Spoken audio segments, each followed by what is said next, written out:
Welcome to the Daily Apple, Daily podcast number 3. An apple a day keeps... Go for it. keeps the doctor away. Yeah, as long as it's the doctor who wants to give you something other than an apple, that's a good idea.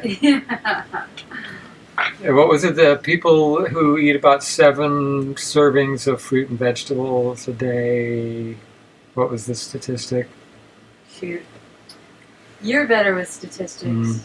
Okay, a little much longer. I do know I feel better when I eat more fruits and vegetables a day. I think it was longevity. Oh, it was less 60%, remember? Was 60% less likely to die? It was a decreased risk of death. Okay, so eat your fruits and vegetables. Right? You heard it here.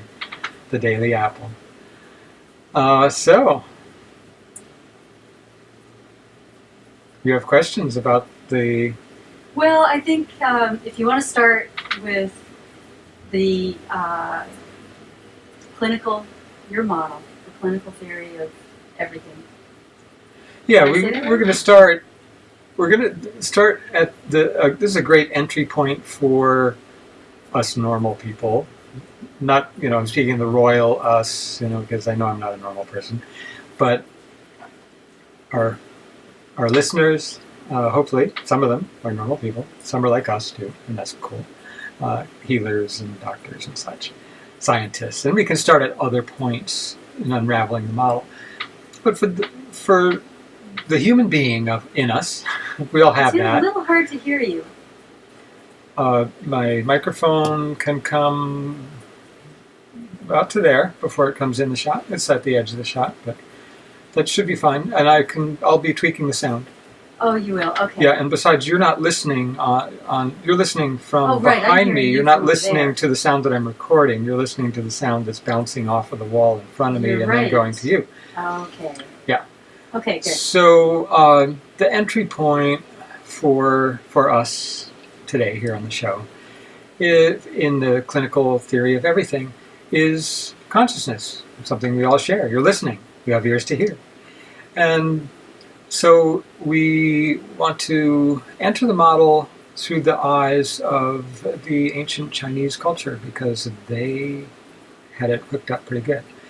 Through the Taoist philosophy, they developed, out of the yin-yang duality observations, they developed a more refined view, which is still absolutely applicable today, of a quintessence. In fact, modern physics is rediscovering its own brand of quintessence. And it's, what does quintessence mean? Quint means 5. So the 5, you've seen the 5th element, right? Yeah. Which is love. Okay. And in this model, it's consciousness. So consciousness is the 5th element. Love, light, consciousness, the 5th element. The ether in the ancient Greek model of Aristotle. And there's other 5 element models. So in the Oriental model, the 5 elements of traditional Chinese medicine, we have the 5th one. The starting point is the metal element. It's the lungs and large intestine in terms of major organs and meridians. So the starting point is the breath. We breathe in spirit, as in my model of the clinical theory of everything. We, in a sense, we can imagine that it's like our spirit breathing in our senses, the sensorium, which as human beings, we're dominantly visual. So we're breathing in air, we're breathing in light.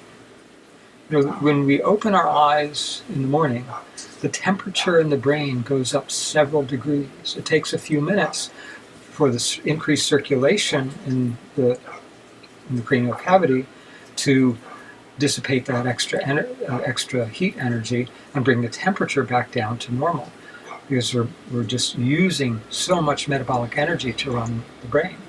It's a very high energy utilization. In fact, the highest... So first thing, when we first get up in the morning...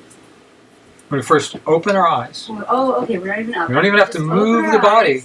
We open our eyes, and our metabolism suddenly jumps up like crazy. And this starts with the brain, but the brain also regulates the hormones and the immune system.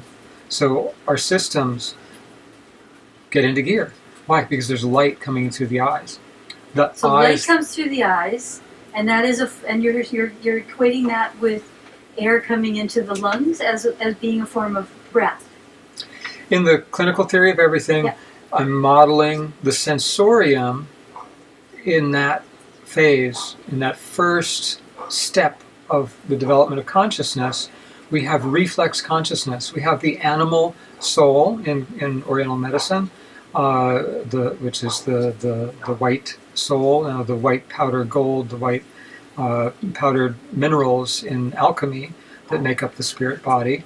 There would be unknowns if we take the body and we take it in the chemistry lab and burn it, and all the chemical known atoms, minerals, go through the instrument, and we identify what's there. There's this ash that's left over. We know that in the case of the brain, that ash represents 5%, which is quite a lot, 5% of the dry weight of the brain. So we take out all the water, 5% of what we have left is spirit minerals.